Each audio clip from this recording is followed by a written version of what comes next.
जय श्री राम। शंखनाद में आपका स्वागत है। उद्धव ठाकरे ने एक एमएलसी सीट के लिए अंबादास दानवे के नाम की घोषणा तो कर दी। कल वीरवार को उन्होंने टिकट तो दे दिया, लेकिन उसके बाद कांग्रेस ने उद्धव ठाकरे की नाक में दम कर दिया। उद्धव ठाकरे की दिन भर हालत खराब हो गई, फोन पर फोन करते रहे और मामला सिर्फ महाराष्ट्र तक नहीं रहा, दिल्ली दरबार तक पहुंचा। उद्धव ठाकरे को दिल्ली में भी गिड़गिड़ाना पड़ा और जैसे तैसे करके कांग्रेस ने अपनी कई शर्तें लगाकर उद्धव ठाकरे के बात मानी और अपना उम्मीदवार नहीं उतारा। कांग्रेस ने कोई उम्मीदवार नहीं उतारा है। उद्धव ठाकरे ने अंबादास दानवे का नाम आगे किया है। यहाँ इससे पहले जो चर्चा थी, क्या क्या हुआ, कहाँ फोन गया, कैसे हुआ, क्या सब हुआ, इस पर मैं बताऊंगी, लेकिन थोड़ा आप इसका बैकग्राउंड जान लीजिए कि उद्धव ठाकरे के पास दबाव था उद्धव ठाकरे के ऊपर कि तुम ही उम्मीदवार बनो। यहां से कांग्रेस तो लगी ही थी, शरद पवार की पार्टी भी लगी थी और संजय राउत भी लगा कि संजय राउत को भी ये था कि उधर से शरद पवार गए, इधर से उद्धव ठाकरे जाए तो कांग्रेस का और एनसीपी एसपी का जो एजेंडा है वो पूरा हो जाए, क्योंकि कांग्रेस ने उद्धव ठाकरे से लड़कर शरद पवार को टिकट दिलवाई थी, राज्यसभा की सीट दिलवाई थी। अब कांग्रेस यहां तो नहीं कह सकती थी कि उद्धव ठाकरे खड़े ना हो, तो उद्धव ठाकरे खड़े होते तो सब कुछ स्मूथ हो जाता। लेकिन यहां उद्धव ठाकरे ने कहा कि मैं नहीं खड़ा हूंगा, उनके ऊपर अपने जो है दबाव है पार्टी के अंदर, उन्होंने अंबादास दानवे को मौका दिया। अब इसके बाद कांग्रेस अड़ गई कि अगर उद्धव ठाकरे नहीं जा रहे हैं एमएलसी तो फिर हम भी अपना उम्मीदवार उतारेंगे, क्योंकि उद्धव ठाकरे एक महाविकास आघाड़ी को रिप्रेजेंट करेंगे, उसके प्रतिनिधि होंगे। लेकिन अंबादास दानवे सिर्फ शिवसेना यूबीटी के प्रतिनिधि होंगे। वहां पर फिर कांग्रेस के लिए क्या रहेगा? ये सारी बातें इससे पहले हुई जब नामांकन की अंतिम तिथि आने वाली थी। लेकिन उद्धव ठाकरे ने फिर भी अंबादास दानवे से नामांकन कराया और उसके बाद कांग्रेस ने घोषणा कर दी कि भाई अब हम भी उम्मीदवार उतारेंगे। और कांग्रेस की बैठक शुरू हो गई कि किसे उम्मीदवार बनाया जाए। उसके बाद उद्धव ठाकरे की हालत खराब हो गई, क्योंकि अगर कांग्रेस अपना उम्मीदवार उतार देती तो उद्धव ठाकरे के बस में नहीं था कि वो जीत ले। 29 चाहिए थे, कुछ घटकर अगर हो जाता किसी के एब्सेंट होने के कारण तो 27-28 होते। अब इनके पास 20, शरद पवार के पास 10 मिला के 30। लेकिन अगर कांग्रेस मैदान में है तो शरद पवार क्या उद्धव ठाकरे को समर्थन देंगे, अंबादास दानवे को समर्थन देंगे? नहीं देंगे, क्योंकि उद्धव ठाकरे ने शरद पवार की राज्यसभा की सांसदी का उनकी पार्टी से विरोध हुआ था। वो तो उद्धव ठाकरे चाहते थे कि वो सांसद बन जाए उनकी पार्टी में, कि ये भी बात उठ रही थी कि उद्धव ठाकरे अब राज्यसभा में जाए। तो वहां तो उन्होंने दिल्ली से, यानी कि राहुल गांधी, मल्लिकार्जुन खड़गे, केसी वेणुगोपाल के कहने पर माने थे। जबरदस्ती माने भी नहीं थे, वो एक तरह से कह सकते हैं कि जबरदस्ती बनवा लिया गया कि भैया अब हम दोनों एक है, तुम देख लो जो करना है। तो क्या ही करते, मानना पड़ा। अब यहाँ जब कांग्रेस का एहसान है तो शरद पवार तो कम से कम कुछ विधायक तो उन्हें उधर डालने पड़ते अपने। फिर यहाँ एसपी है, समाजवादी पार्टी के पास 2 है, कम्युनिस्ट पार्टी के पास 1 है, तो ये दोनों तो वैसे भी कांग्रेस की तरफ जाते क्योंकि बड़े अलायंस में कांग्रेस के साथ है वो। तो उद्धव ठाकरे को ये तो पता था कि अगर कांग्रेस सामने होगी, कांग्रेस के पास भी 16 है, तो अगर उसको एनसीपी एसपी से भी कुछ मिल जाएंगे, कुछ इधर उधर से मिल जाएगा तो वो बना लेगी। यहाँ इनके लिए जीतना मुश्किल होगा, तो इसलिए इन्होंने फोन खड़काने शुरू किए।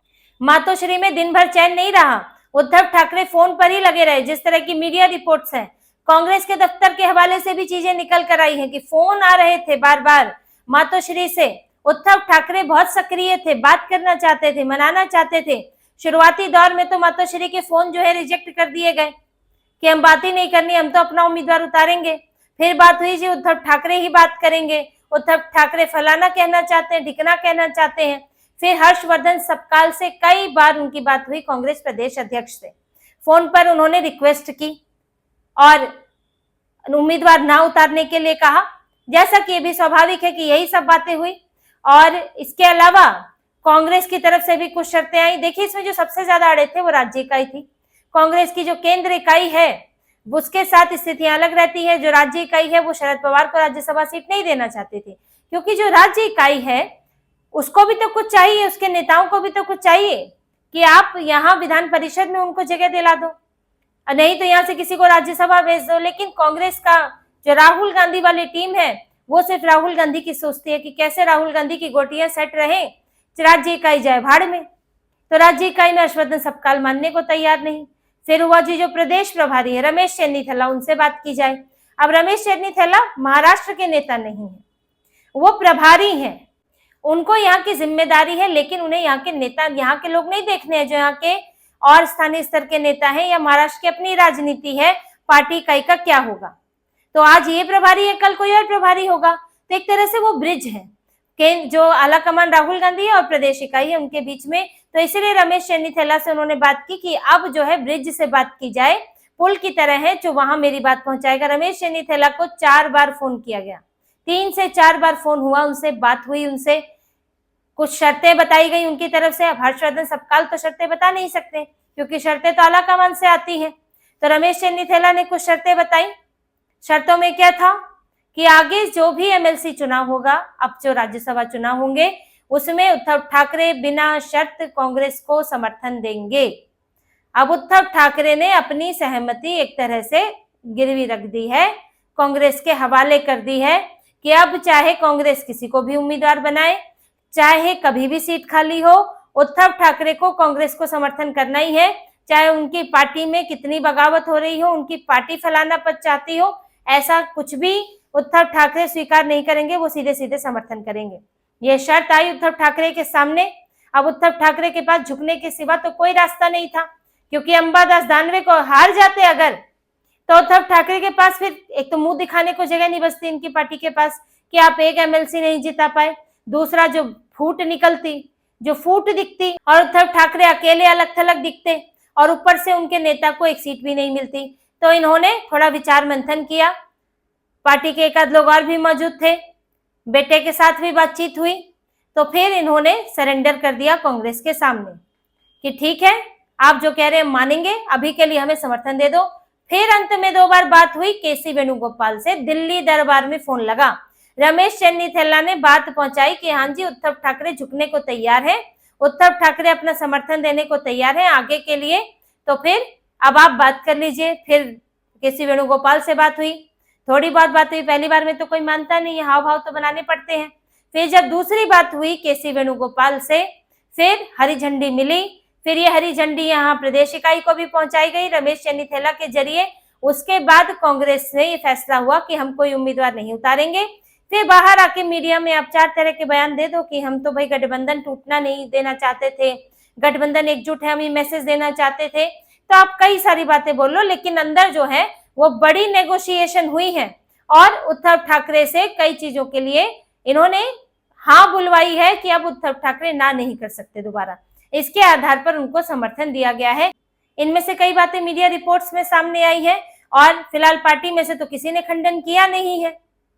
तो यहाँ उद्धव ठाकरे ने देखिए एक एमएलसी सीट के लिए ये दौड़ दौड़ के कहां नहीं पहुंच गए।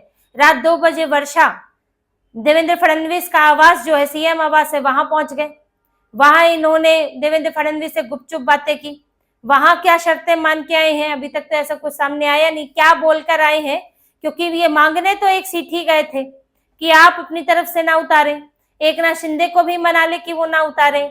अब लेकिन कोई ऐसा ये तो होता नहीं है कि आप एक तरफा मांग करते चलो, सामने वाला जो है वो आपकी मांगे मानता चले और आप कुछ उसके लिए करोगे ही नहीं, ऐसा तो है नहीं। तो उद्धव ठाकरे वहां भी कुछ गुपचुप बातें करके आए और इधर एकनाथ शिंदे ने सिर्फ 2 ही उम्मीदवार उतारे हैं, तीसरा उम्मीदवार मैदान में नहीं उतारा है। तो इनके लिए तो स्थितियां यहाँ ये हो गई कि निर्विरोध चुने जाएंगे। लेकिन जैसे ही वहां मामला सुलझा, यहाँ कूद गए हर्षवर्धन सपकाल की नहीं जी कांग्रेस अब तो अपना उम्मीदवार उतारेगी ही उतारेगी। फिर उद्धव ठाकरे को इधर मनाना पड़ा। तो अब हाल क्या हो गए देखिए इनके, एक सीट के लिए इन्हें कभी इधर पैर पड़ो कभी उधर पैर पड़ो। बाला साहेब ठाकरे के बेटे, हिंदू हृदय सम्राट बाला साहेब ठाकरे, जो कहीं मातोश्री से निकलकर मिलने नहीं जाते थे, दरबार तो वहीं लगता था, मुख्य दरबार वहीं था, दिल्ली का दरबार भी वहीं लगा करता था, महाराष्ट्र का दरबार भी वहीं लगा करता था। बाला साहेब ठाकरे के सामने इन लोग की कोई हिम्मत नहीं होती थी कि ये कोई नेगोशिएट कर सके, कुछ आलतू फालतू बात कर सके। लेकिन आज कहाँ स्तर गिर गया है, क्या स्थिति हो गई है उद्धव ठाकरे की, और क्यों हुई? क्योंकि अपने पिता के पद चिन्हों से हट गए। उनके पिता ने जो उन्हें सिखाया होगा, जो उनकी राजनीति रही, हिंदुत्ववादी राजनीति रही, एक मजबूत नेता की, स्वाभिमानी नेता की राजनीति रही, और उनके पीछे लोगों का सपोर्ट रहा, क्योंकि लोगों को उन्होंने वैचारिक तौर पर कभी धोखा नहीं दिया। मराठी मानुष की बात की तो मराठियों के साथ जिंदगी भर बने रहे, हिंदुओं की बात की तो जिंदगी भर हिंदू शेर की तरह वो डटे रहे। और उद्धव ठाकरे ने क्या किया, अपनी राजनीतिक लालसा के चक्कर में इन्होंने विचारधारा छोड़ दी, हिंदुओं के साथ धोखा किया, अपने पिता के पद चिन्हों से भटक गए और यही चीजें धीरे धीरे उनकी हिम्मत और उनके स्वाभिमान को खा गई। और अब उद्धव ठाकरे बस कैसे भी अपनी पार्टी को एक कह सकते हैं कि जिंदा रखना चाहते हैं और थोड़ा मिलता रहे ताकि खिंच सके और जो है वो पार्टी में रह सके। अब इसके लिए इन्हें जगह जगह जो है हाथ फैलाने पड़ रहे हैं। ये हालत उद्धव ठाकरे की हो गई है। अब इतनी जगह हाथ फैला के अब एक एमएलसी सीट तो बनी जाएगी। अब इतनी तो जो इन्होंने शर्तें मान ली और कुछ एक तो इज्जत की बात भी होती है कि इतना नेता तो खुद सम्मान कर ही लेते हैं एक दूसरे का, तो इनकी एक सीट जो है वो इनको अंबादास दानवे की मिल जाएगी। वरना अगर ये इतनी जगह घूमे नहीं होते तो बड़ा मुश्किल था। यहाँ तो उद्धव ठाकरे खुद खड़े हो जाते तो भी उम्मीदवार खड़ा हो जाता। तो इन्होंने बड़ी भारी चीजें जो है, बड़ी भारी सहमतियां जताई है, कुछ ना कुछ इन्होंने डील कांग्रेस के साथ तो की है। देवेंद्र फडणवीस से जाके क्या क्या बोला है इसकी चीजें तो सामने आई नहीं है। तो यहाँ उद्धव ठाकरे अब कैसे भी करके एक सीट हासिल कर रहे हैं, लेकिन उन्होंने इस सीट के साथ ही अपनी जो उस वक्त का बाला साहेब ठाकरे का जो एक ऑरा, जो इज्जत शिवसेना की उस वक्त की तो शिवसेना थी, जो इज्जत थी, जो एक शिवसेना प्रमुख की एक सम्मान हुआ करता था, वो सब जो है उद्धव ठाकरे ने खो दिया है। और अब वो बस एक ऐसे नेता के तौर पर है जो मरी टूटी पार्टी को जैसे तैसे खींच रहा है। तो इसी तरह की और खबरें और विश्लेषण आपके लिए लाते रहेंगे। हमसे जुड़े रहिए, सब्सक्राइब कीजिए, कमेंट कीजिए। बहुत बहुत धन्यवाद। जय श्री राम।